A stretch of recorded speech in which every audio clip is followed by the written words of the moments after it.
Alright everyone, welcome back. It is now November 22nd of 2023, and given that the Marvels is showing no sign of a recovery at the box office as it continues to get worse every single day that passes, and as this is actually happening in real time, Bob Iger is absolutely losing his mind behind closed doors. We know that a lot of this is rooted to the fact that his movie called Wish, which by the way just released today, is already getting negative reviews by official critics, to be very specific, and they are actually seeing these projections that are falling below past expectations at the box office. This is Mike Zero. Subscribe if you're new and like this video to see future updates. I'm also on Twitter at Mike01. I thank you also very much for the great and kind support. Now, the thing about director Nia DaCosta, we all know what she said about Marvel fans, pointing the finger at this group that she likes to call the toxic male demographic for being responsible directly for the failure of this film, financially speaking, and at the same exact time, pointing the finger at the Disney heads for not properly marketing this thing. We know that she has a problem with both sides because of how she got fired by Disney behind the scenes. We talked about this. She was dropped from her 10 Marvel project deal, and now there's a lot of drama happening between herself, Bob Iger, the higher-ups at Disney, and yes, even Kevin Feige in the mix. Let's discuss all of this. Now, one thing about Nia DaCosta, we all know what she did with Candyman and how she has no problem with forcing agendas into all of her projects, and the Marvels is the latest example. Alright, now we know that at the same exact time, the main reason why this movie failed, alright, apart from Disney's ESG and DEI nonsense being thrown into this, it really was rooted to the fact that it was just a flat-out bad story. The directing made it an aimless story to tell, and the plot was very flawed. However, on top of that, with the Marvel's director Nia DaCosta recently fired from multiple projects by Disney and Marvel Studios for both film and television, one major development has to go with how Nia is responding to Disney after these recent actions. Now, as it turns out, Nia DaCosta is actively taking action against the heads over at Disney, including CEO Bob Iger, and is actually in communication with Kevin Feige over at Marvel Studios. The drama surrounding this development recently got even worse for Disney behind the scenes, as Nia is actually reportedly now teaming up with Kevin Feige to take on Disney for firing her, as she believes wrongfully so, from over 10 Marvel projects that consisted of both TV shows on streaming for Disney Plus and films to be released in the future, theatrically speaking, that were going to give her both writing and directing opportunities, as it turns out. One important update to this ongoing development is that when the higher-ups at Disney, including Bob Iger, forced Kevin Feige to fire Nia DaCosta, he was 100% against this decision. In fact, it was Kevin who convinced Disney early on to provide Nia a 10-project deal for the Marvel Universe that was recently axed completely after the box office disaster created such an embarrassment for Bob Iger and the board. Now, Nia is essentially now using Kevin Feige by her side to take action against Disney in a desperate attempt to convince those over at Disney to negotiate a new deal for her directing and writing gigs for the MCU, whether it be a film or television show, and that Kevin Feige is standing by her side and fighting for her career to remain stable through both Disney and Marvel Studios. The most important directing gig that Nia lost was going to be a spin-off series to Ironheart that is set to get an announcement by the spring of 2024 by Disney directly.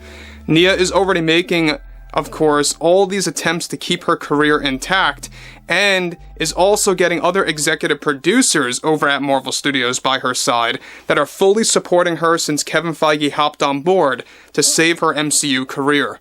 This all comes in the wake of Nia coming to the realization that the majority of her career for at least the next 6 to 7 years consisted of Marvel projects that were about to be announced in the next couple of months after signing on for that massive deal behind the scenes that recently went sour. Now, before I move on, guys, one thing about this that really just screams desperation is the fact that Nia seemingly cannot let this go. Because let's face it, we know that she got a lot of criticism over her movie called Candyman. It was a remake of the original. We all saw what happened with that film, and how we all saw the bad news coming for the Marvels when it was announced quite a while ago that she would be running the story for this movie, and we all saw this coming, that it was going to end up just like this, being one of, if not the worst, MCU movie of all time, financially speaking. Now, interestingly enough, Bob Iger is in communication with Kevin Feige, and they are trying to work out something with Nia's situation. And I think it just goes to show you that Disney is really beginning to cave when it comes to Kevin, Feige, and when it comes to Marvel Studios. They know that Marvel right now is their bread and butter, because they know that Star Wars is heavily flawed where it stands. Still to this date, they still aren't sure if those 3 Star Wars movies are going to move forward on their planned release date schedules. Alright? Now, they did say a couple of days ago that those Star Wars films are still in the cards. I always find it funny how they kind of eventually use those words. Now it's in the cards. Before, it was like a real, for sure thing. It just slowly becomes more and more of a reality that these movies most likely are never going to release in theaters. I mean, let's just be real about this. Or at the very least, delay it again. So, Kevin Feige, I'm not shocked that he is standing by Nia's side and how other Marvel executives, specifically executive producers, are hopping on board to side with Nia DaCosta because they too believe that she was wrongfully fired after what happened with the Marvel's box office collapse. Alright, now this is where things get interesting. Now, Disney is already aware about Kevin and other Marvel executives backing up Nia DaCosta to keep her relevant in the Marvel Universe, both as a director and a writer. And this alone is creating tensions between both Kevin Feige and those at Disney on who is to be hired in the future as well. Especially Bob Iger, since it was his idea directly to fire Nia. The firing of DaCosta also had another reason behind it. Bob Iger, since of course, was preparing to reshape their roadmap for the Marvel Universe by picking and choosing projects to remain on the table or not, working in conjunction with his cost containment plan that now involves funding less projects and receiving less revenue to balance things out for their company.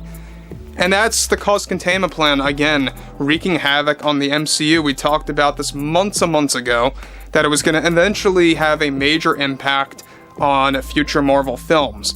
We already know that they delayed a handful of those movies from 2024 to 25, and as a result, you're going to see a lot of Marvel films, yes, throughout 25 and 26, but at the same exact time, 24 is going to be a very stagnant year for Disney. It goes both ways. It's not going to be a good year for them. It's going to be a very barren year for Disney.